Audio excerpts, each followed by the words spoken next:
آج کا پہلا سوال جو یعنی مختلف حلقوں کی طرف سے آیا ہے، میں نے اسے ٹاپ آف لسٹ رکھا ہے چونکہ کل یکم شوال 1439 ہجری تھی، 16 جون 2018 عید الفطر کا دن تھا۔ تو اس حوالے سے لوگوں نے ایک سوال کہہ لیں کہ سجیشن تھی لوگوں کی کہ عید کے اوپر امت محمدیہ صلی اللہ علیہ وآلہ وسلم کے لیے کوئی پیغام دیا جائے۔ تو میں نے کوئی رٹی رٹائی باتیں تو نہیں کرنی ہوتی ہیں، میں نے بس اتنا ہی لکھ لیا کہ پہلا سوال اس پہ جو اس وقت اللہ تعالیٰ کی طرف سے تائید حاصل ہوگی، جو میرے دل کی آواز ہوگی، میں لوگوں کے سامنے عید کے پیغام کے طور پہ انشاءاللہ تعالیٰ رکھ دوں گا۔ میرے بھائیوں، اس دفعہ جو عید کا دن ہے ہمارے لیے اس اعتبار سے بھی خوشی کا دن ہے، دعوت و تبلیغ کے اعتبار سے 30 جولائی 2017 کو ہمارے یوٹیوب کے شارٹ کلپ کے سبسکرائبرز 1 لاکھ ہوئے تھے، اور اس کے بعد پھر 5 فروری 2018 کو 2 لاکھ ہو گئے، اور اس سے صرف 4 مہینے بعد یعنی 12 جون 2018 کو 27ویں روزے والے دن یہ آلموسٹ الحمدللہ 3 لاکھ کا فگر کراس ہوا، اب تو اس سے اوپر ہو چکے ہیں، اور یہ یعنی 4 مہینوں کے اندر ہی 1 لاکھ کی ایڈیشن، اور انشاءاللہ یہ اس طریقے سے ایک اللہ تعالیٰ کی طرف سے تائید ہوتی ہے۔ باقی تو یہ 3 لاکھ کیا 300 بھی ہوں، ہمارے لیے وہ 3 کروڑ کے برابر ہیں۔ اصل تو بات یہ ہے کہ سچائی کی بات لوگ سن رہے ہیں الحمدللہ۔ باقی علماء کے سبسکرائبرز کا بڑھنا اور لاکھوں میں جانا سمجھ آتا ہے، ان کے کروڑوں کے فرقوں کے پہلے ہی فالورز اور ان کے لاکھوں ایجنٹ موجود ہیں جو ان کی باتیں آگے تک پہنچانے والے ہیں۔ ہماری تو الحمدللہ ایک سچائی کی آواز یوٹیوب کے ذریعے جو ہے وہ پوری دنیا کے اندر پہنچی ہے، اور جہاں جہاں پہنچی لوگ اپنے طور پہ اس دعوت کو پھیلانے کی کوشش کر رہے ہیں اللہ کے فضل سے۔ تو اس عید کے اوپر میں نے سوچا ہے کہ امت کو ایک سلوگن کے طور پہ ایک گفٹ دیا جائے نا۔ وہ میں پچھلے دنوں میں ایک جملہ بار بار بول رہا تھا، نہ میں وہابی نہ میں بابی، کیونکہ یہاں جو کتاب و سنت کی بات کرتا ہے نا اس کو کہتے ہیں وہابی ہو گیا، یعنی مت مار دو، ایک نٹوریس ورڈ کے طور پہ انٹروڈیوس کروایا ہوا ہے۔ تو اس کے ایکویلنٹ میں نے ایک ورڈ ڈیوائز کیا تھا بابی، کہ جو اپنے بابوں کے ماننے والے ہیں نا وہ یہ باتیں کرتے ہیں کہ جب وہ کتاب و سنت کی دلیل ان کو ملتی ہے نا تو ان کے پاس اور کوئی گالی تو ہوتی نہیں دینے کو، تو ایک ادبی گالی انہوں نے ڈیوائز کی ہوئی ہے، وہابیاں لیاں گلاں نے، وہابی ہو گیا۔ اس کے علاوہ بھی ادبی گالیاں ہیں، خارجی، نجدی، بدعتی، مشرک، گستاخ، بہت ساری گالیاں، ان کی وکیبلری بہت زیادہ ہے ادبی گالیوں کی، اور غیر ادبی گالیاں تو اتنی موٹی ہیں کہ وہ میں نکال ہی نہیں سکتا۔ وہ آپ یوٹیوب حافظہ اللہ تعالیٰ سے رابطہ کریں تو وہ آپ کو علماء کا پورا کریکٹر بتا دے گا کہ اتنی موٹی گالیاں نکالتے ہیں جو عام بازاری لوگ بھی نہیں نکالتے۔ تو سورۃ النساء کے اندر پارہ نمبر 6 کا آغاز ہی اس سے ہوتا ہے، اعوذ باللہ من الشیطان الرجیم، بسم اللہ الرحمن الرحیم۔ اللہ تعالیٰ نے ایک ایکسیپشن دے دی ہے، جو اس قسم کی لوگ گالیاں نکالتے ہیں نا، تو اللہ تعالیٰ نے اس حوالے سے عام مسلمان کو ایک ایکسیپشن دی ہے کہ تمہیں بھی اجازت ہے کہ تم اس لیول کی بات کر سکتے ہو۔ لا يحب اللہ الجہر بالسوء من القول، اللہ تعالیٰ کو بلند آواز کے ساتھ کسی کی بری بات کا بلند ہونا پسند نہیں ہے، کوئی برے زبان سے الفاظ نکالے، الا من ظلم، ہاں مگر جس پر ظلم ہوا ہے، اگر وہ کبھی کبھار کوئی سخت بات بری بات کر دے ظالم کے خلاف، اس کی اجازت ہے۔ وَكَانَ اللَّهُ سَمِيعًا عَلِيمًا، اور اللہ تعالیٰ سننے والا، علم والا ہے۔ اور وہ بھی قرآن میں کہا ہے نا کہ آپ نے اس کے لیول کی ہی بات کرنی ہے جتنی اس نے کی ہے، اتنی اجازت ہے، اور معاف کر دیں گے تو ایک علیحدہ بات ہے۔ تو میں نے کہا تھا یہ وہابی کہتے ہیں نا، تو آپ ان کو کہا کریں بابی، بابوں کے ماننے والے، پھر آپ کو وہابی کہنا چھوڑ دیں گے، ایسا ڈائلیوٹ ہوگا۔ اور یہ پھر میرا جو ایک جملہ تھا نا، نہ میں وہابی نہ میں بابی، یہ پھر مشہور ہو گیا۔ پھر کچھ لوگوں کے مشورے آئے کہ جی یہ تو ایک مصرع ہے، اس کو مکمل کیا جائے کسی طریقے سے۔ پھر میں عثمان بھائی سے بھی ڈسکشن کی، ان کو بھی ایک بھائی کا فون بھی آیا، کچھ اور لوگوں نے کامنٹس بھی کیے، بہرحال سب کا مل ملا کے نا اس کا دوسرا مصرع بھی ہم نے ڈیوائز کر لیا ہے۔ نہ میں وہابی نہ میں بابی، میں ہوں مسلم علم و کتابی. کیسا ہے جی؟ آپ بھی شاعر ہو گئے نا. کون ہے جی؟ مقرر. نہ میں وہابی نہ میں بابی، میں ہوں مسلم علم و کتابی. اور ظاہر ہے کہ یہ میری اپنی طرف سے ڈیوائس کی ہوئی چیز نہیں ہے. علم و کتابی یہی تو چیزیں ہمیں دے کے گئے اللہ کے نبی علیہ السلام. اگر آپ کی وراثت یہ چیزیں نہیں ہیں، قرآن، بخاری، مسلم، ابو داؤد، ترمذی، نسائی، ابن ماجہ، تو پھر کیا آپ کے بزرگ بابوں کی انگریز کے دور میں لکھی ہوئی، حکمرانوں کی لکھوائی ہوئی کتابیں یہ ہمارا سرمایہ حیات ہونی چاہیے، جن کو اپنے اپنے علاقے کے لوگ ہی جانتے ہیں؟ قرآن تو پوری دنیا میں مسلمان جانتے ہیں. بخاری آپ دنیا کے افریقہ کے کسی مسلمان سے پوچھیں، رشیا کے مسلمان سے، انڈونیشیا کے، سب کو پتہ ہوگا مسلمانوں کی یہ کتاب ہے. آپ کی تو اپنی کتابیں ہیں. نہ میں وہابی نہ میں بابی، میں ہوں مسلم علم و کتابی. تو یہ عید کا پیغام ہے جی. ٹھیک ہے، سارے مسلمانوں کے نام. یہ تو تھا پیغام. اب اس کے پیچھے کوئی کتاب و سنت سے دلائل بھی ہونے چاہیے. تو یہ ہم نے نعرہ اس لیے ڈیوائز کیا ہے تاکہ فرقہ واریت کی جو لعنت اس امت پہ پڑی ہے، میرے نزدیک امت پہ سب سے بڑی بدعت جو صدیوں سے مسلمانوں نے ہضم کی ہوئی ہے وہ فرقہ واریت ہے. کیا قرآن حکیم میں یہ حکم نہیں تھا؟ سورہ آل عمران کی آیت نمبر 103 میں وَاعْتَصِمُوا بِحَبْلِ اللَّهِ جَمِيعًا وَلَا تَفَرَّقُوا، اللہ کی رسی کو مضبوطی سے پکڑ لو اور فرقوں میں مت بٹو. غدیر خم کی حدیث میں اسے اللہ کی رسی کہا گیا، میں بعد میں بیان کر دیتا ہوں. تو کیا اس آیت پہ کسی نے عمل نہیں کرنا تھا؟ اگر یہ آیت موجود ہے تو پھر مسجدوں کے باہر بریلوی، دیوبندی، اہل حدیث، اہل تشیع، یہ ڈویژن انہوں نے کیوں کی ہے؟ اس بدعت کو کیوں پروان چڑھایا ہے ان لوگوں نے؟ بدعت کی ہے. پھر اسی لیے ہم کہیں گے کہ نہ میں وہابی نہ میں بابی، میں ہوں مسلم علم و کتابی. اور پھر قرآن حکیم میں واضح آیا سورہ انعام کی آیت نمبر 159 پہ، جس کو ہم نے منہج پہ بھی لکھا ہوا ہے، ان الذین فرقوا دینہم وکانوا شیعا، بے شک جن لوگوں نے دین میں فرقے بنا لیے اور اپنے آپ کو گروہوں میں بانٹ لیا، لست منہم فی شیء، اے نبی آپ کا ان سے کوئی تعلق نہیں ہے، ان کا معاملہ اللہ کے سپرد.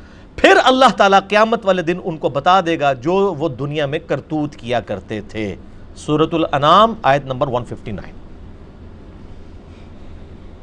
اس کے اوپر اللہ تعالیٰ پھر ان کی گرفت فرمائے گا. یہ تو ایک نیریٹو ہے فرقہ واریت کے خلاف. اب سولوشن کیا ہے اس حوالے سے؟ وہ اللہ تعالیٰ نے قرآن حکیم میں بالکل واضح فرما دیا ہے. سورۃ الانعام کی آیت نمبر 153 ہے، وَأَنَّ هَذَا صِرَاطِي مُسْتَقِيمًا. اے محبوب صلی اللہ علیہ وآلہ وسلم فرما دیجئے کہ بے شک یہ ہے میرا راستہ جو کہ سیدھا ہے. فَاتَّبِعُوهُ، اسی کی پیروی کرو. وَلَا تَتَّبِعُوا السُّبُلَ، اور ادھر ادھر کے راستوں کی پیروی مت کرو، وہ تمہیں اللہ کے راستے سے ہٹا دیں گے. یہ وہ چیز ہے جس کی اللہ تعالیٰ تمہیں وصیت کرتا ہے تاکہ تم تقوی اختیار کرو. سورۃ الانعام آیت نمبر 153. اور یہ سیم آیت آپ صلی اللہ علیہ وآلہ وسلم نے تلاوت کی. مسند احمد میں صحیح سند کے ساتھ یہ حدیث ہے، اور مشکات المصابیح میں کتاب الاعتصام بالکتاب والسنہ، قرآن و سنت کو مضبوطی سے پکڑنا، اس چیپٹر میں بھی یہ حدیث موجود ہے. عبداللہ ابن مسعود رضی اللہ تعالیٰ عنہ کہتے ہیں نبی علیہ السلام نے ایک دفعہ سیدھی لکیر کھینچی زمین میں اور سائڈ پہ ٹیڑھی لکیریں کھینچی، اور پھر اس سیدھی لکیر پہ انگلی رکھ کے فرمایا وَأَنَّ هَذَا صِرَاطِي مُسْتَقِيمًا، یہ ہے میرا سیدھا راستہ، اس کی پیروی کرو، ارد گرد کے ٹیڑھے راستوں کی پیروی مت کرو.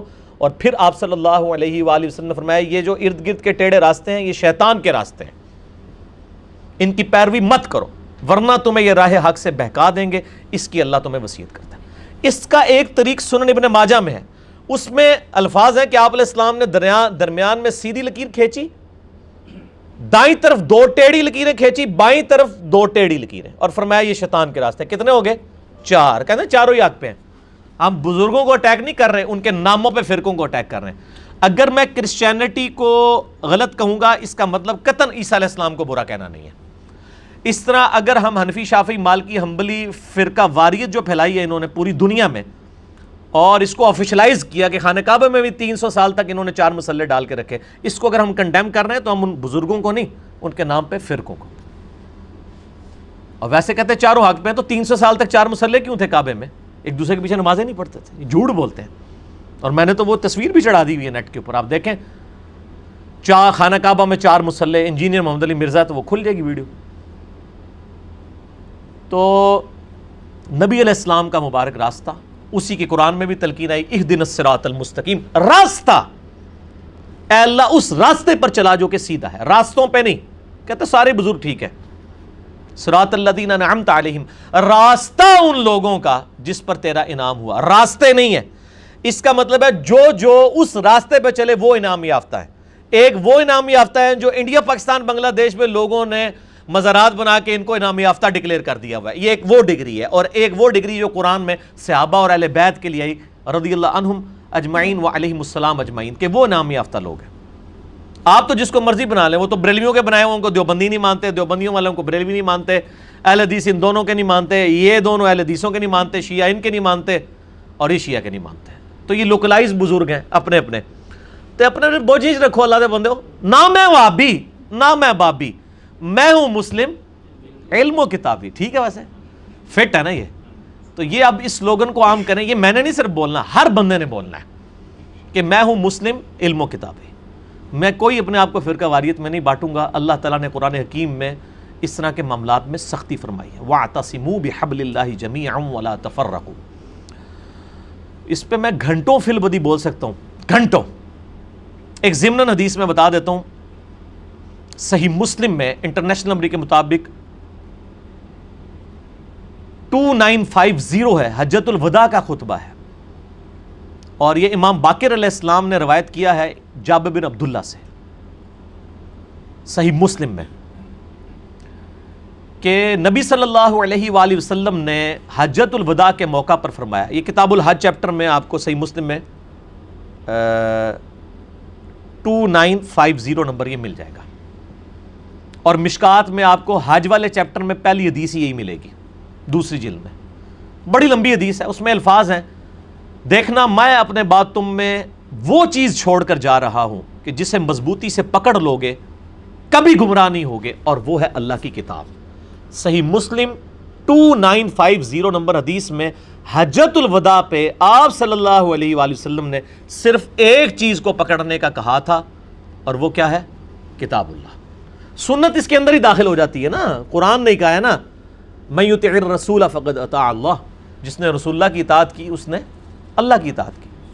مسلم شریف میں صرف قرآن کے الفاظ ہیں، جس حدیث میں حدیث یا سنت کے الفاظ ہیں، حدیث کے تو الفاظ کہیں نہیں ہیں، سنت کے، وہ کھینچ تان کے حسن درجے کی روایتیں، مضبوط اتنی نہیں ہیں۔ وہ المستدرک للحاکم میں انٹرنیشنل نمبر کے مطابق کتاب العلم چیپٹر میں 318 نمبر حدیث ہے کہ آپ صلی اللہ علیہ وآلہ وسلم نے فرمایا میں اپنے بعد تم میں 2 ایسی چیزیں چھوڑ کے جا رہا ہوں جن کو پکڑ لوگے کبھی گمراہ نہیں ہوگے، ایک اللہ کی کتاب اور دوسرے اس کے رسول کی سنت ہے صلی اللہ علیہ وآلہ وسلم۔ اس کا ایک طریق الموطا امام مالک میں بھی ہے، لیکن وہ مرسل ہے، چھوٹا ہوا واسطہ ہے، وہ امام مالک نے بغیر سند کے بیان کیا ہے۔ صحیح سند اس کی جو ہے حسن درجے کی المستدرک للحاکم میں۔ اسی طریقے سے آپ صلی اللہ علیہ وآلہ وسلم کا ایک خطبہ صحیح مسلم میں غدیر خم کے اوپر تلے 4 حدیثیں ہیں، 6225 سے 6228 تک۔ غدیر خم پہ میرا کلپ لاکھوں لوگ دیکھ چکے ہیں، آپ لکھیں یوٹیوب پہ غدیر خم کی حدیث تو میرا کلپ کھل جائے گا۔ اس میں آپ صلی اللہ علیہ وآلہ وسلم نے مکے سے مدینے آتے ہوئے اپنی وفات سے 2.5 مہینے پہلے حج سے واپسی پہ خم نامی گاؤں میں پڑاؤ کیا، اور اونٹ کے پالان کا ممبر آپ کے لیے رکھا گیا۔ صحابہ کہتے ہیں لگ رہا تھا آپ کا الوداعی خطاب ہے۔ آپ نے فرمایا اے لوگو آگاہ ہو جاؤ، میں بھی ایک انسان ہوں، قریب ہے کہ اللہ کا قاصد یعنی موت کا فرشتہ میرے پاس آئے اور میں اس کی دعوت کو قبول کر لوں۔ ہر شخص نے دنیا سے جانا ہے، میں بھی چلا جاؤں گا۔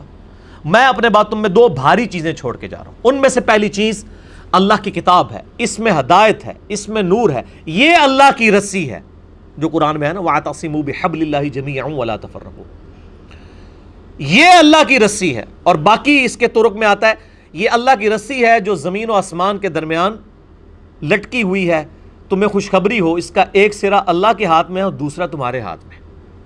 یہ بھی الفاظ موجود ہیں المعجم الکبیر طبرانی کے اندر اور باقی کتابوں کے اندر۔ یہ اللہ کی رسی ہے، مسلم کے الفاظ ہیں، جو اسے پکڑے گا ہدایت پر ہوگا، جو اسے چھوڑ دے گا وہ گمراہ ہو جائے گا۔ پھر آپ صلی اللہ علیہ وآلہ وسلم کے بارے میں زید ابن ارقم کہتے ہیں آپ بار بار کہتے رہے اللہ کی کتاب، اللہ کی کتاب، اللہ کی کتاب، لیکن امت نے چھوڑ دی کتاب، مردے بخشوانے کا ایک جعلی ذریعہ بنا لیا اسے۔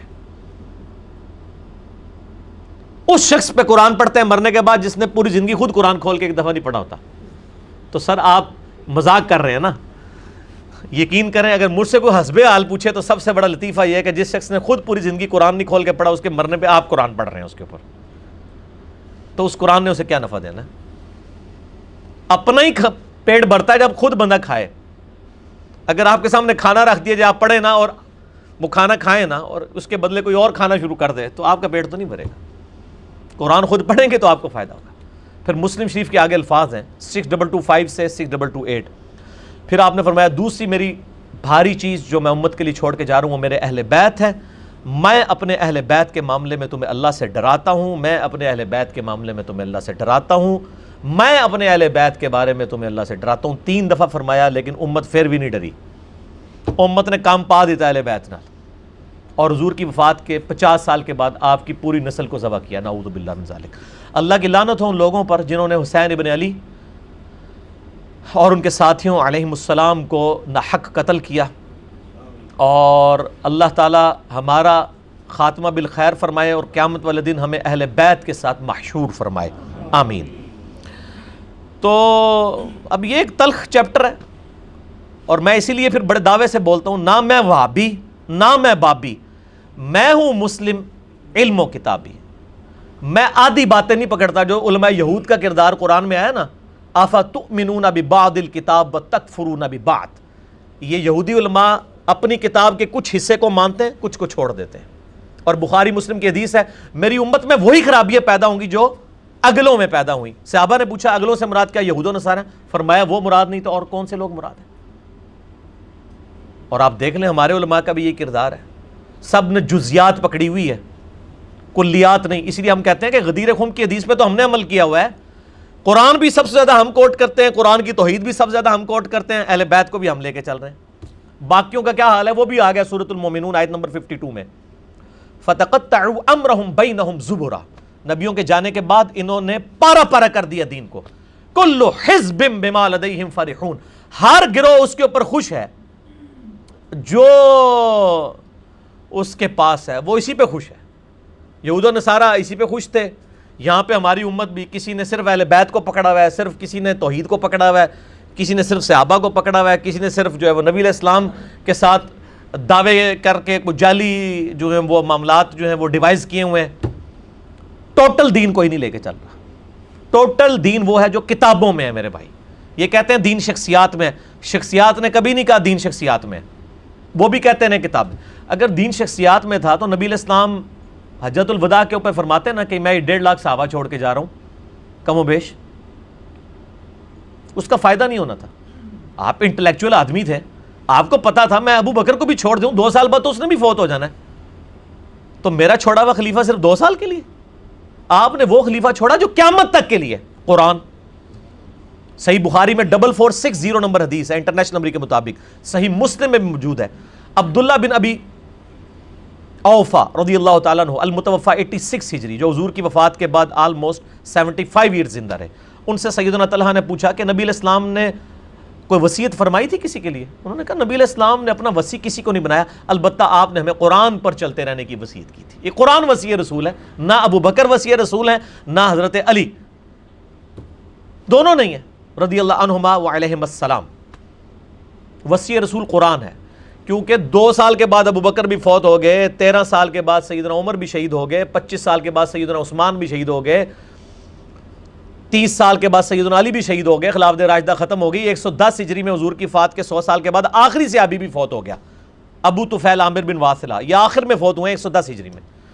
یعنی آج آخری صحابی کو بھی فوت ہوئے ہوئے آپ سمجھ لیں آلموسٹ 1300 سال سے زیادہ گزر چکے ہیں. لیکن قرآن آج بھی زندہ ہے. یہ وہی قرآن ہے جو ابو بکر عمر عثمان و علی کے ہاتھ میں تھا رضی اللہ عنہم اجمعین وعلیہم السلام، جو ہمارے ہاتھ میں. تو آپ صلی اللہ علیہ وآلہ وسلم نے علم و کتاب کے حوالے کیا امت کو. قرآن میں کیا ہے؟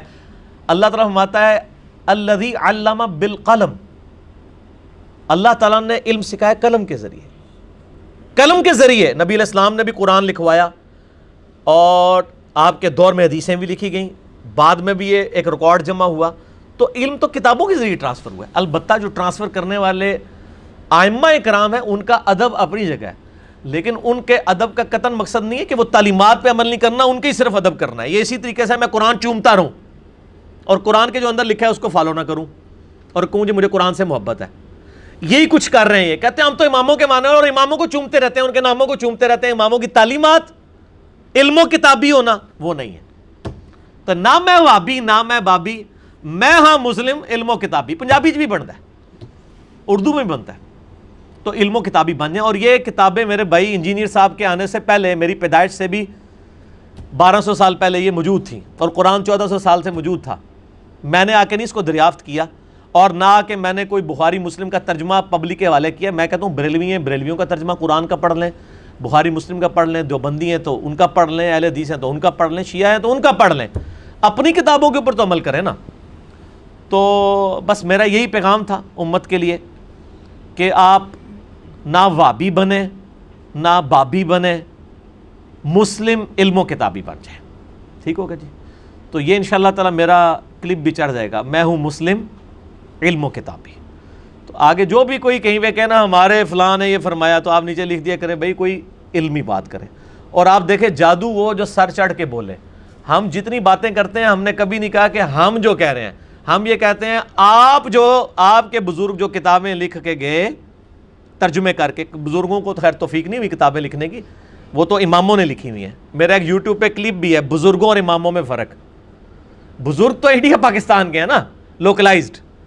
امام وہ ہیں جن کی کتابیں ہیں. بزرگوں نے صرف نقالی کی ہے، اور یہ نقالی کو برا لفظ نہیں ہے، یہ فقہ کی لفظ ٹرم ہے. نقال وہ ہوتا ہے جو صرف چیزیں نقل کرتا ہے. آج بڑے سے بڑے علماء بھی سمیت میرے نقال ہیں ہم. یہ نقال یہ ٹرم ہے فقہ کی، نقل کرنے والا. ہم دین کو نقل کرتے ہیں. یعنی آج کوئی کہتا ہے نا بخاری میں لکھا ہے، چاہے یہ بات شیخ البانی کریں، شیخ زبیر علی زئی صاحب کریں، یا امام کعبہ کریں، یا ڈاکٹر طاہر القادری صاحب کریں، یا مولانا طارق جمیل صاحب کریں، تو سب کے سب نقال ہی ہیں. کیونکہ امام بخاری نے اپنی سند نبی علیہ السلام تک پہنچائی ہے. یہ تو صرف کہہ رہے ہیں بخاری میں لکھا ہوا ہے، وہ تو ہم بھی کہہ رہے ہیں، ہمارا سٹیٹس برابر ہے. سب کے سب نقالی کر رہے ہیں، وہ نقل کر رہے ہیں. اصل ایفرٹ ان اماموں کی تھی. تو ان کے بزرگوں نے بھی صرف یہ ترجمے کیے ہیں، اور وہ آپ آج گوگل سے بھی کروا سکتے ہیں. گوگل میں آپ عربی کی عبارت ڈالیں، وہ آپ کو 100 زبانوں میں. ان کے بزرگوں کو تو 1 یا 2 زبانیں آتی تھی نا، گوگل کو ساری زبانیں آتی ہیں. وہ مسئلہ بھی حل ہو گیا. اور ہم نے تو معاملہ ہی ختم. ہمیں کوئی کہتا ہے کس کا ترجمہ پڑھیں، میں کہتا ہوں جی میرے بھائی اگر آپ بریلوی ہیں تو حامزہ بریلوی صاحب کا ترجمہ پڑھ لیں. اگر دیوبندی ہیں تو اشرف تھانوی دیوبندی کا پڑھ لیں. اگر آپ اہل حدیث ہیں تو جوناگڑھی اہل حدیث صاحب کا پڑھ لیں. اگر آپ اہل تشیع ہیں تو سید فرمان علی شاہ صاحب کا پڑھیں. اور پڑھو صحیح، اللہ دے بندو، پٹنا نہ پا کے بہ جاؤ کسی اور یہاں پہ لوگ کہتے ہیں ان لوگوں نے ترجمے بدل دیے. میں تو کل دا ایول ان دا بڈ. میں کہتا ہوں میرے بھائی اس چکر میں ڈالنا ہی نہیں ہے کہ ترجمے بدل دیے. تو کینوں مننا ہے؟ تو پائی او دا نال ہے کیڑے فرقے دا ہے وہ ترجمہ دکھائیں گے. ہم تو یہ بات ہی نہیں کرتے ہیں کہ ترجمے بدل دیے. بھائی دنیا میں جب بھی ایک زبان دوسری میں ٹرانسلیٹ ہوگی، آپ 10 صحابہ بھی بٹھا دیں نا جن کو اردو آتی ہو، اور عربی تو ان کو آتی ہوگی، اور ان کو کہیں کہ قرآن کا ترجمہ اردو میں کر دے، 10 کے 10 کے الفاظ مختلف ہوں گے. کیا خیال ہے؟ 100% ایک ایسے الفاظ ہو سکتے ہیں، لیکن مفہوم صاحب کا ایک ہوگا. بسم اللہ الرحمن الرحیم کا ترجمہ کوئی کر دے گا شروع کرتا ہوں اللہ کے نام سے، کوئی کر دے گا شروع اللہ کے نام سے، کوئی کر دے گا اللہ کے نام سے شروع کرتا ہوں، کوئی کہہ دے گا اللہ کے نام سے شروع. سب نے اللہ کے نام سے شروع کرنا ہے، شیطان کے نام سے کسی نے شروع نہیں کرنا. یہ مولویوں نے ٹوٹکے لوگوں کو سکھائے تو کہ لوگ قرآن و حدیث سے دور ہوں اور صحیح بات ان کو پتہ نہ چلے، علم و کتابی نہ ہو. اور اب تو کئی جو ایکٹر قسم کے علماء انہوں نے کہنا شروع کر دیا یار سارا دین کتابوں میں نہیں ہے، کچھ بزرگوں نے بھی ٹرانسفر کیا ہے، اور وہ بزرگ بھی اپنے بزرگ ہوتے ہیں، دوسروں کے نہیں، نہ اپنے. ٹھیک ہے نا. تو ان کو یہ پتہ ہے، یہ انہوں نے اصل میں اعلان برات کر دیا کہ کتابوں میں ہم فیل ہیں، کتابوں سے ہمارے ساتھ بات نہ کریں. جیسا میں نے بتایا ہمارے پاس ایک بھائی آئے، وہ پہلے حنفی بریلوی تھے، بغیر رفع الیدین کے نماز پڑھتے تھے. وہ ایک بریلویوں کی مسجد میں گئے، ریورٹ ہو چکے تھے. وہاں انہوں نے رفع الیدین سے نماز پڑھی. اس کے پڑھنے کے بعد وہاں پہ جو امام صاحب بیٹھے ہوئے تھے انہوں نے اپنے ٹیبل کے اوپر صحیح مسلم رکھی تھی، اور وہ درس دیتے تھے مسلم شریف کا. تو انہوں نے کہا عالم صاحب آپ نے برا نہیں ماننا، میں آپ سے ایک بات کروں کہ یہ کتاب جو آپ نے سامنے رکھی ہوئی کس کی کتاب ہے؟ انہوں نے کہا یہ ہماری کتاب ہے اہل سنت کی. تو انہوں نے کہا لیکن آپ نے جو ابھی ہمیں نماز پڑھائی ہے نا، وہ اس طریقے کے مطابق نہیں ہے جو صحیح مسلم میں لکھا ہوا ہے، جو آپ نے ٹیبل پہ سجائی ہوئی ہے، جو میں کہتا ہوں ان کے ٹیبلوں پہ پڑھی ہوئی ہیں. پڑھی ہوئی کوئی نہیں ہے، پڑھی ہوئی ہیں. اب اس بات پہ تو اس کو چاہیے تھا کہ وہ کہتا اچھا یار مجھے تو نہیں پتا تھا، یا کہتا تم غلط ہو. وہ کہتا جی اس نے غصے سے مسلح اپنے نیچے سے یوں نکالا، کہتا دیکھ نہیں رہے ہو کہ ڈی توہین کر رہے ہیں علماء دی. رخ ہی بدل دیا اپنی پبلک کا. آپ دیکھ نہیں رہے کہ یہ عالم صاحب کی کتنی توہین کر رہا ہے.